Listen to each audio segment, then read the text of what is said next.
उदास नहीं होना क्योंकि मैं साथ हूँ, सामने ना सही पर आस पास हूँ। पलकों को बंद करके दिल में देखना, मैं हर पल तुम्हारे साथ हूँ। नमस्ते।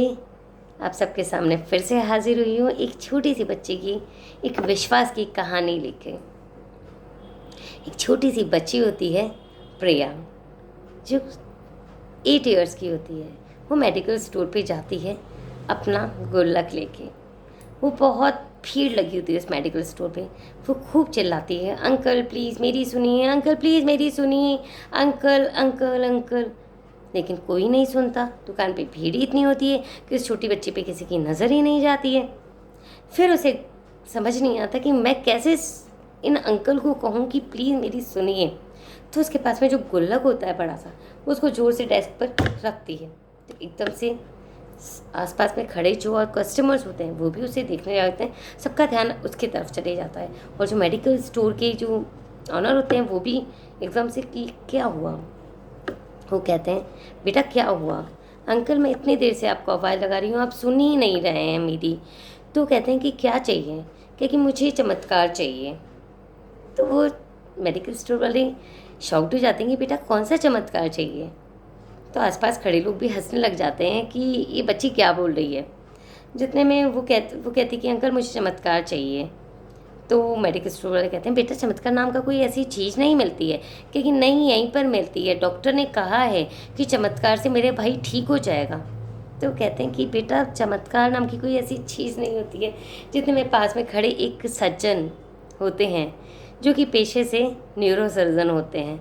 तो कहती है, मेरे भाई का ना बहुत सर दर्द रहता है, मेरा भाई सर की वजह से बहुत बीमार है और उसके लिए डॉक्टर्स ने कहा है कि अब तो उसका चमत्कार ही ठीक कर सकता है। तो मैं वही चमत्कार लेने यहाँ आई हूँ। तो पास में खड़े जो न्यूरो सर्जन होते हैं वो हंसते हैं उस बच्ची की बात बात पे। पूछते हैं, बेटा क्या बात हो गई है, क्या हो गया है? तो पूरी बात बताती, मेरा भाई भाई ऐसे ऐसे बीमार है। मेरे मम्मी पापा बात कर रहे थे, वो कह रहे थे कि इतने पैसे नहीं हैं हमारे पास दवाइयों के लिए, उसके खर्चे के लिए। अब तो चमत्कार ही उसे ठीक कर सकता है, डॉक्टर्स ने भी ऐसा कहा है। और पापा मम्मी से यही कह रहे थे कि मेरे भाई को चमत्कार ही ठीक कर सकता है। तो इसीलिए मैं अपना गुल्लक लेके चमत्कार लेने ही आई हूँ यहाँ पे। तो डॉक्टर कहते हैं कि बेटा आपके गुल्लक में कितने पैसे हैं? तो वो अपने गुल्लक को जैसे ये सुनती है उसे खुश हो जाती है कि शायद ये अंकल मेरे को चमत्कार दे देंगे। तो उस गुल्लक को फोड़ देती है धम करके। एकदम से उसमें से पैसे काउंट करती है, इकट्ठे करती है और फिर कहती है, अंकल इसमें 19 रुपीज़ हैं। तो वो डॉक्टर कहते हैं, बस 19 रुपीज़ की तो क्या ही तो चमत्कार है वो। तो कहती है, सच में अंकल? तो कहते हैं, हाँ बेटा चलो तुम मेरे को लेके चलो। बेटा तुम्हारा भाई कौन से हॉस्पिटल में है? तो वो हॉस्पिटल में लेके जाती है और फिर अपने मम्मी पापा को हॉस्पिटल में बुलवाती है। वहाँ के डॉक्टर से फ़ोन करके उसके मम्मी पापा घर हॉस्पिटल पहुँचते हैं। तो वो डॉक्टर न्यूरो सर्जन जो होते हैं वो कहते हैं कि कोई घबराने वाली बात नहीं है, आपका बेटा मैं जल्द ही ठीक हो जाएगा, मैं ठीक कर दूँगा आपके बेटे को। तो जो फिर पेरेंट्स होते हैं वो कहते हैं कि लेकिन सर हमारे पास इतना पैसा नहीं है कि हम आपके बेटे को अपने बेटे के इलाज के लिए इतना खर्चा कर सकें कि इतने ऑपरेशन एंड इतनी दवाइयों के। तो डॉक्टर कहते हैं कि चमत्कार तो है ना। तो उनकी बेटी की तरफ देखते हैं, प्रिया की तरफ, उस बच्ची की तरफ, 8 साल की बच्ची की तरफ। तो डॉक्टर कहते हैं, चमत्कार है ना? तो मेरी बेटी कहती है कि हाँ पापा, आपने कहा था ना चमत्कार ही ठीक कर सकता है भाई को, तो चमत्कार ले आई मैं। तो पेरेंट्स हंसने मुस्कुराते हैं कि क्या बोल रही है। फिर डॉक्टर कहते हैं, चलिए मैं जाता हूँ, आपके बेटे को ऑपरेट करता हूँ और मैं जल्द ही अच्छी खबर देता हूँ बाहर आके। और कुछ समय बाद डॉक्टर बाहर आते हैं, वो कहते हैं, आपका बेटा खतरे से बाहर है, आपका बेटा अब कंप्लीट ओके है। तो उसके पेरेंट्स कहते हैं कि लेकिन डॉक्टर साहब ये सब खर्चा।